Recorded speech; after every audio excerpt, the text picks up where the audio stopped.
আমি এই উত্তর তারা একটু ব্যস্ত আছি। আসবেন হলো ফরিদপুরে।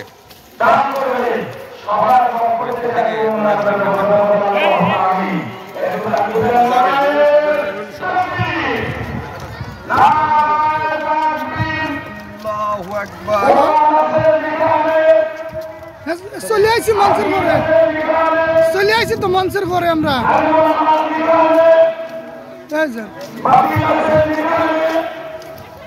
আল্লাহ